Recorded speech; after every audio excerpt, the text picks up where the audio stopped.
Welcome to the very first episode of Real Body Talk. My name is Jennifer Kreatsoulas, coming to you today from Radnor Studio 21. Real Body Talk is a show dedicated to having honest, raw, real conversations about the cultural messaging and mental health issues related to body image in the age of social media. Today, I'm really excited to have my first guest, Dr. Jenna DiLossi, co-founder and clinical director of the Center for Hope and Health. Dr. Jenna and I are going to talk real today about perfectionism and body image and how we can cultivate resilience as we navigate these challenges in our lives. Welcome, Dr. Jenna. It is so fabulous to be with you today. Thanks for having me. So I want to ask you, how do you define body image and perfectionism, and where is the intersection of these two? So I would say body image is kind of an extension of self-image. It's a specific domain within our image of ourself as a whole, and it's kind of our perception of how we see our body and the meaning we make of it, and like the worth that we attach to it. As we know that body image ideals change over time and in different parts of the world, and in different parts of the world and at different times. Body image has varying levels of importance, whether if you're, a movie star in Hollywood versus, in a rural area, what your body means and how your body looks can have a very different impact on the way your life goes. So that's kind of what I would say body image is. And as I said, it's an extension or a subheading of self-image. And then perfectionism is something that it's kind of a pattern of unrelenting standards that is mostly starts in cognition, in our thinking. This unrelenting standard of must do it right or always try to be the best.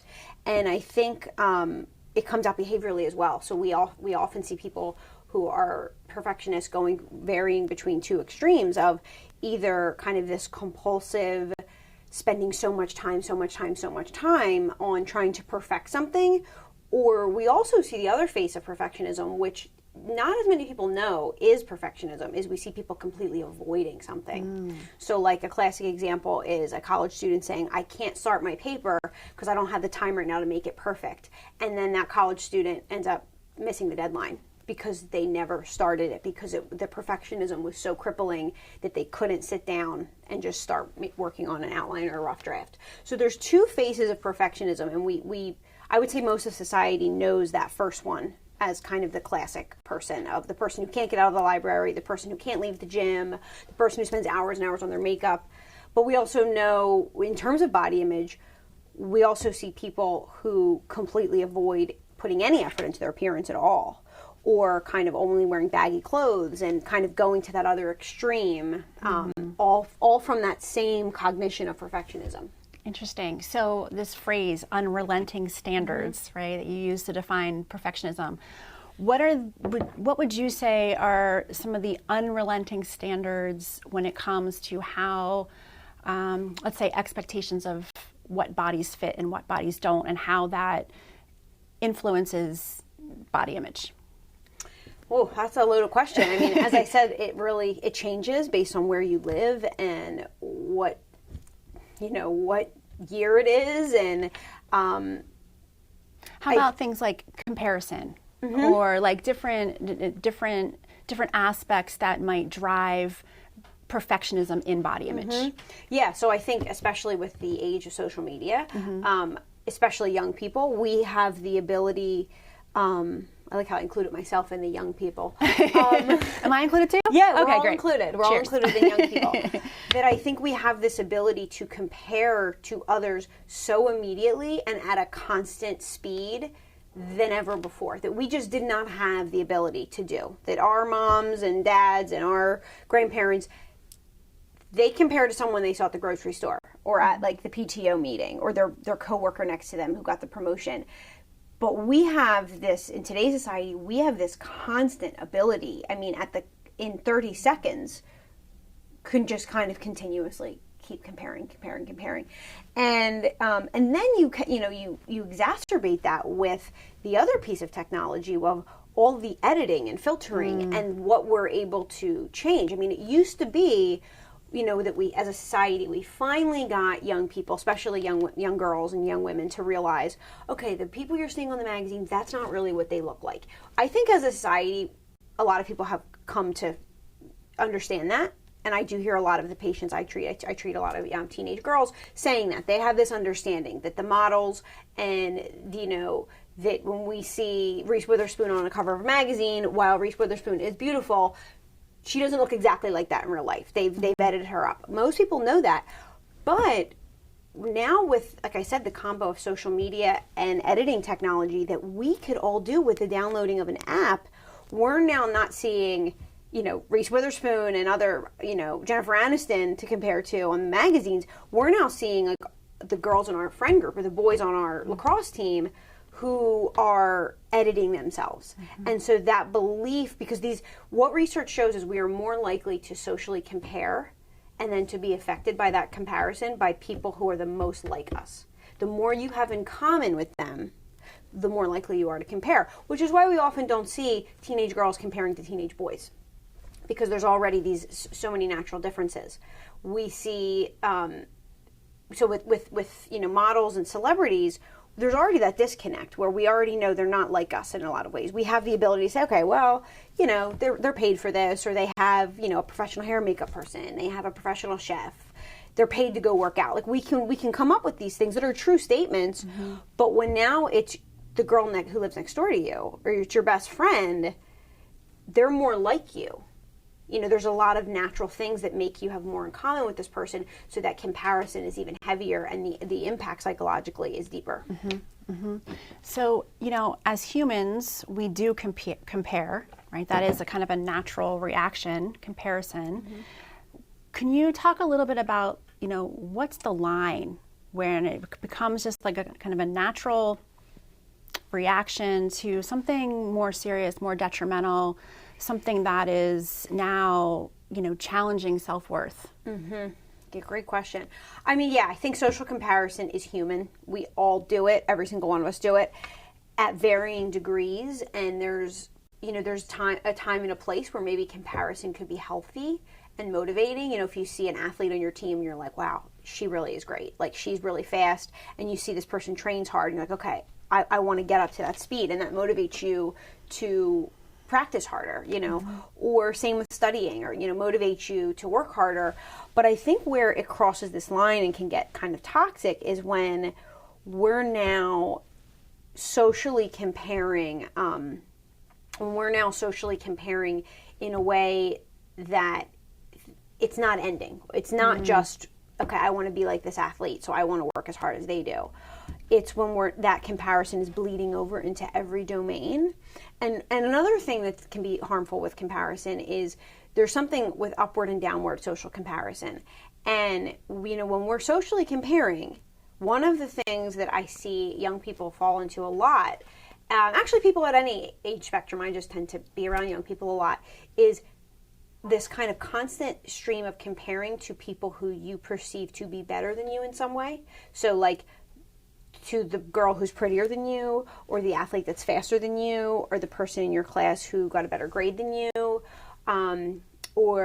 for, a little bit older women, like moms who tend to always have the best baked goods, like whatever it is, or who always brings the best thing to the soccer game, or the guy in your office, or the woman in your office, the person who makes more money than you. Like, that is where it gets particularly damaging, is when we're forgetting to also compare to those who are a little less off than you, to kind of, when we're comparing, we want to have a more, like, I don't know the right word for this, but like kind of balanced view of like recognizing that we're all human beings. We all are standing relative to someone else.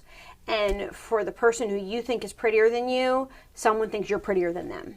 And the person who you think makes more money than you make more money than somebody else. And I think when we, it almost sounds weird to say, like, you don't want to frame this as like, well, I'm going to look down upon people, but you do want to have this kind of balanced comparison to really look at yourself accurately, like where do I actually stand?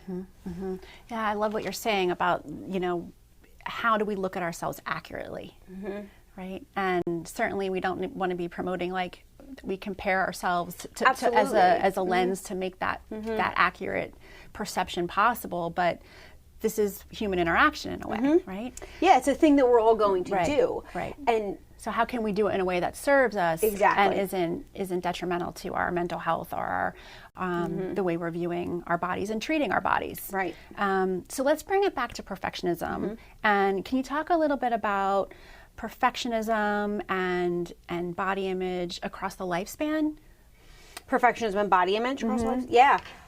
Well, that's something that is particularly tricky because, as we know, the body for men and women changes. We don't look the same from when we're little kids to when we're teenagers to then when we're around 30 years old to when then we're middle-aged and then we're, I don't know, I don't want to say geriatric. That sounds...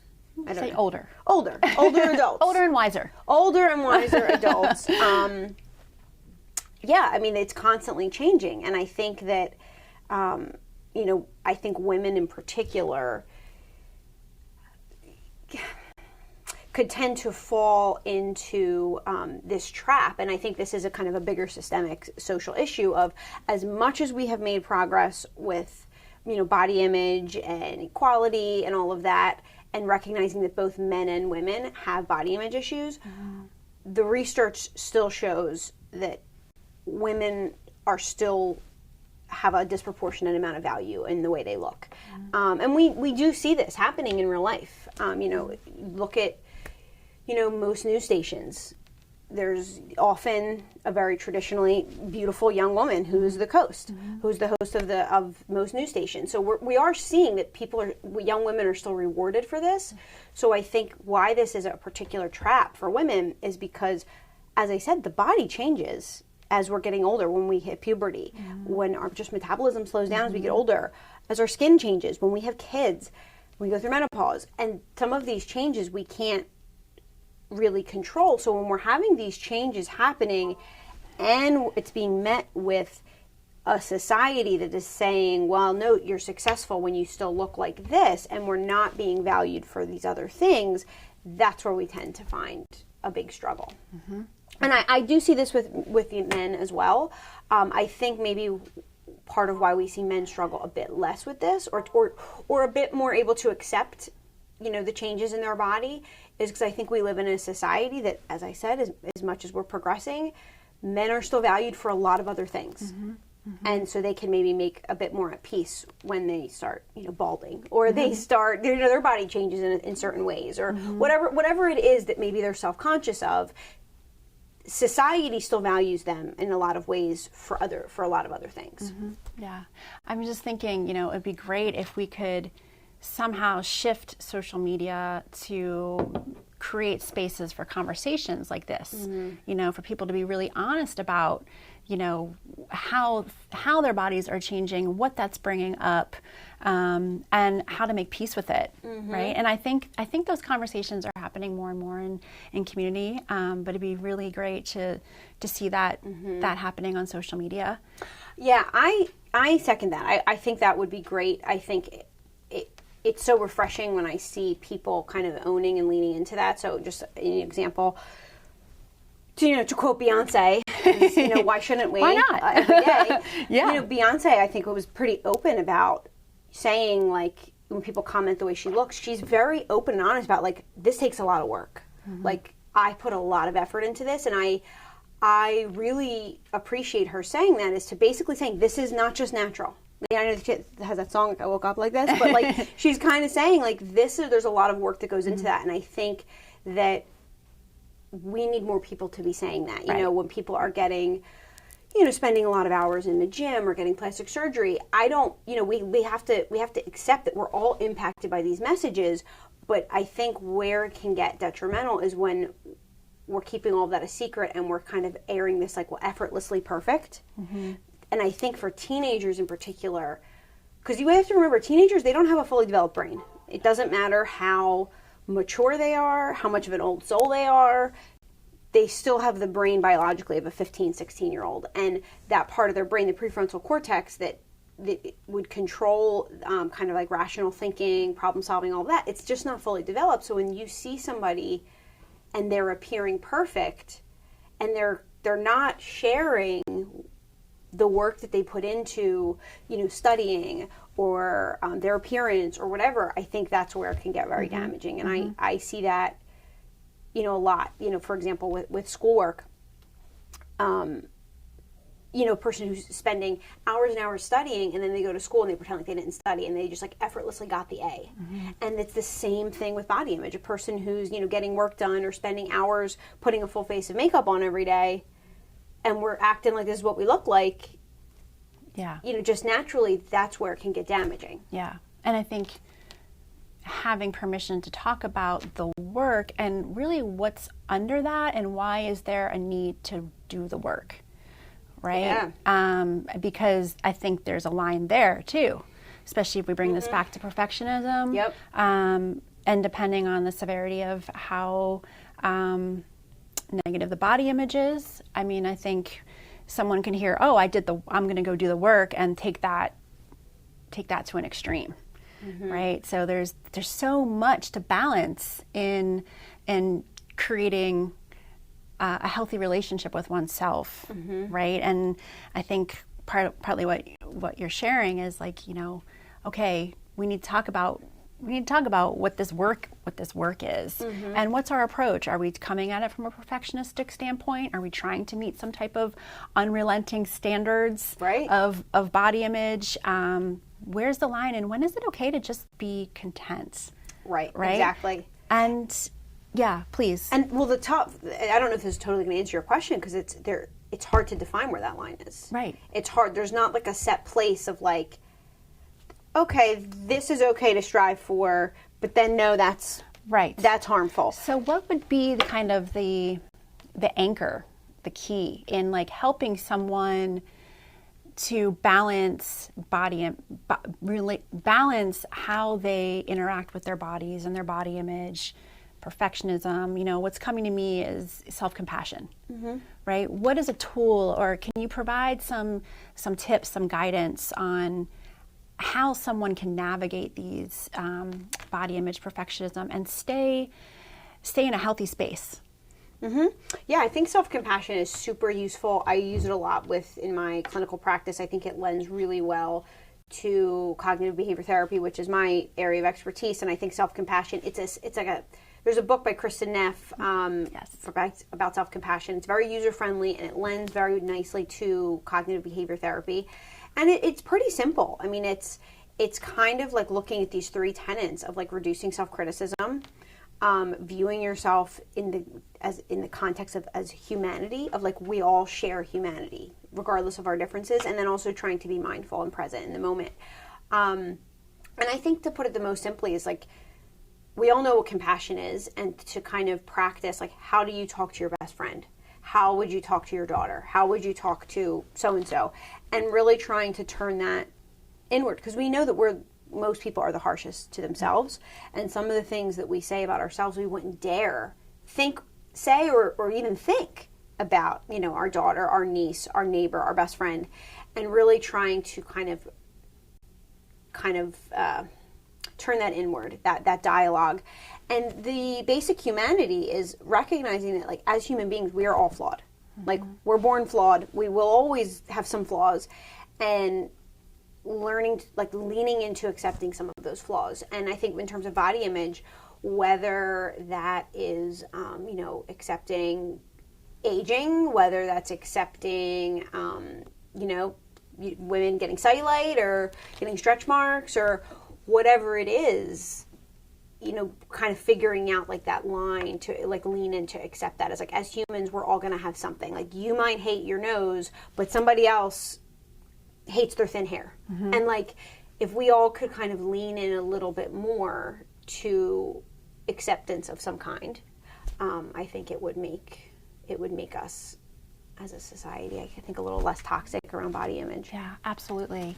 How about thinking about compassion also, and in addition to everything you said, in terms of kind of weeding out those influences that are working against someone, that are kind of really making someone feel, I don't know, like driving up their angst around their body image. You know, I'm thinking about social media accounts and different influences that maybe need to be just removed from one's life to create more space for compassion.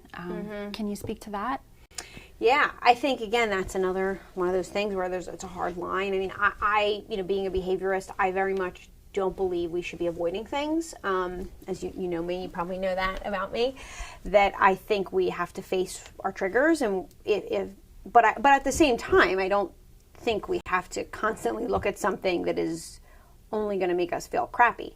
So, like, for example, I don't think that we should be avoiding looking at any kind of social media that promotes X, Y, and Z, something that triggers you. But at the same time, I think it's safe to say I'm just not going to follow these accounts. Like, I think we have to learn this balance of how can we tolerate being ourselves and living with ourselves in a world that does capitalize on meeting ideals. Because that is the world that we live in, unfortunately. And we can only really control ourselves. We can't control the population at large as much as we wish that we could. So I think to say, I can't be around that kind of talk at all. It's like, well, that's going to be quite limiting, because people are talking about diets. Right. People are talking about their appearance, or, getting this done or that. And I think we have to find this balance of like, how can I tolerate what maybe triggers or upsets me,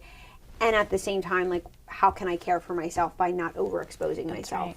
So how can I be engaged? And it doesn't have to be perfect, right? I can't perfectly remove all triggers, right? In the same way that I can't perfectly show up the way that this in a world that has unrelenting standards, right? Yeah. So what is the balance in that? Where can we bring compassion in? And become more resilient and well-rounded in that process.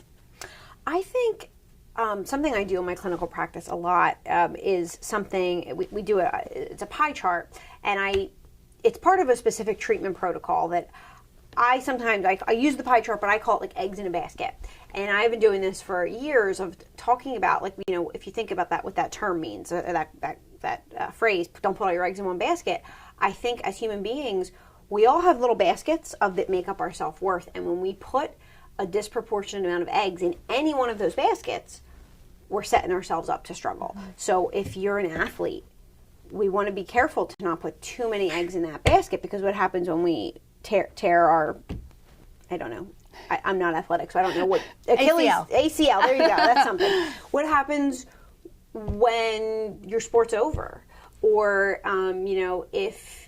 if you do have some eggs in your body image basket, I think there's nothing wrong inherently with caring about your appearance, or liking to hear someone say that you're pretty, or wanting to put makeup on. Like, I don't think there's necessarily something wrong with that, but taking a look at, like, how many eggs do I have in that basket? Because that's when we tend to see people really, really struggle. If you have all your eggs in the appearance, body image basket, that type of person is going to struggle a lot more after they have a baby and their, body just doesn't look the same way, versus somebody else who can look at it and be like, oh, bummer. Yeah.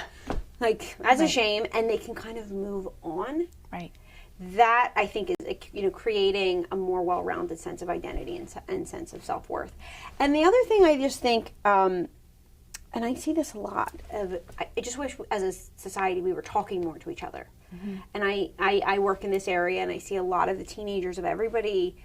I shouldn't say everybody. I don't want to make it sound like it be all or nothing, but a lot of the people I'm working with, especially teenagers, are reporting this, they're finding that their peers, are not talking about their own struggles. And this, acting effortlessly perfect is one of the most harmful things we're doing for ourselves and as a society. Yeah. Acting effortlessly perfect.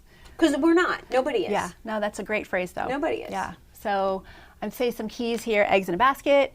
Right? Keep them balanced. What was the phrase? Effortlessly. Be mindful of not not being effortlessly perfect. perfect. And I think as adults, being very mindful of what are we modeling. Absolutely. To the next generation. Absolutely. That's a whole other show for sure. Yeah, that's all. I would love to come back and talk about modeling. All right. Well, we will have some real talk about that another time. Dr. Jenna, thank you so much. Thank you so much to Dr. Jenna DiLossi for being here. I'm looking forward to seeing you again at the next episode of Real Body Talk. Thank you.